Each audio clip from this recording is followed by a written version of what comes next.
7h53, merci de nous rejoindre sur Télématin, si c'est le cas, bien sûr.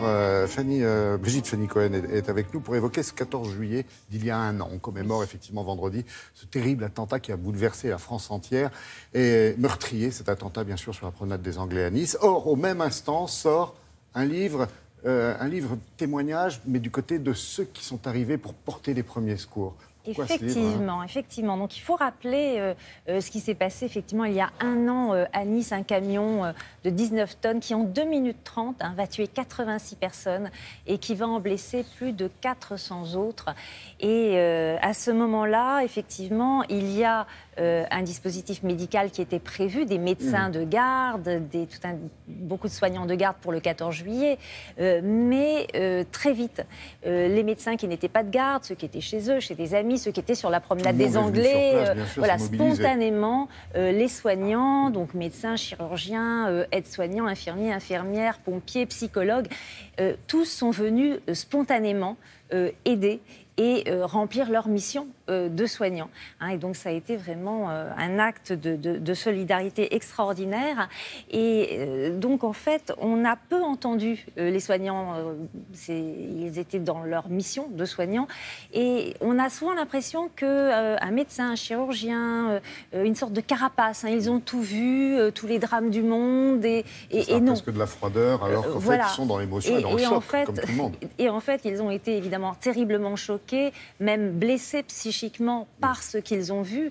Un des chirurgiens sur place a dit que c'était une sorte de carnage, de scène de guerre, comme s'il y avait eu 100 accidents de voiture en même temps. Donc il fallait prendre en charge tous ces blessés. Et donc ce livre, écrit par un médecin de la Côte d'Azur, recueille en quelque sorte le témoignage, explique un petit peu le traumatisme de ces médecins et de ces soignants en général, et comment ils ont fait aussi pour s'en sortir.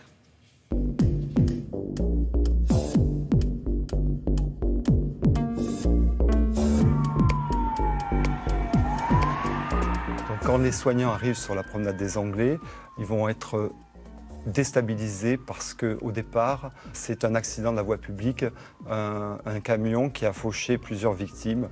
Dès qu'ils arrivent, ils se rendent compte qu'il y a énormément de victimes à gérer et qu'il va falloir faire un tri. C'est déstabilisant de choisir entre plusieurs victimes parce qu'on sent que tout le monde est dans la détresse et on ne peut pas les accompagner. Là, vous êtes obligé de continuer votre chemin. Ce qui a été traumatisant, ça a été d'interrompre certaines réanimations. Il y avait au moins 400 blessés, beaucoup de morts.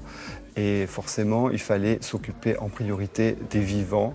Il fallait aussi pouvoir annoncer les décès aux familles. Mais il n'y avait pas de temps, donc il n'y avait pas d'accompagnement. Et ça a été un énorme sujet de souffrance.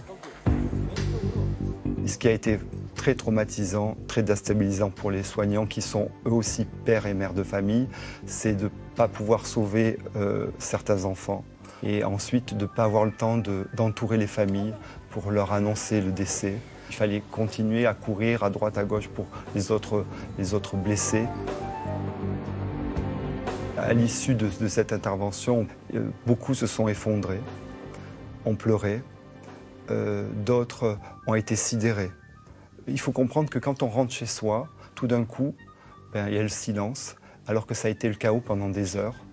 Est-ce que tout ce qui a été vécu a été réel ou pas? Et c'est là que va commencer le long processus de réparation, ou de sorte de thérapie intérieure pour essayer d'incorporer tout ce qui s'est passé. Pour tous les soignants, que ce soit les infirmiers, les médecins, les aides-soignants, les brancardiers, les chirurgiens, je pense qu'on ne peut pas oublier. Il faut continuer à en parler parce qu'on sent que la parole dans ces cas-là, elle permet à la fois une grande cohésion et puis une certaine solidarité parce que finalement, cet événement, c'est aussi l'occasion de montrer la force et la solidarité et l'engagement de tous ces soignants ce soir-là. Et c'est cette force positive qu'il faut garder en mémoire.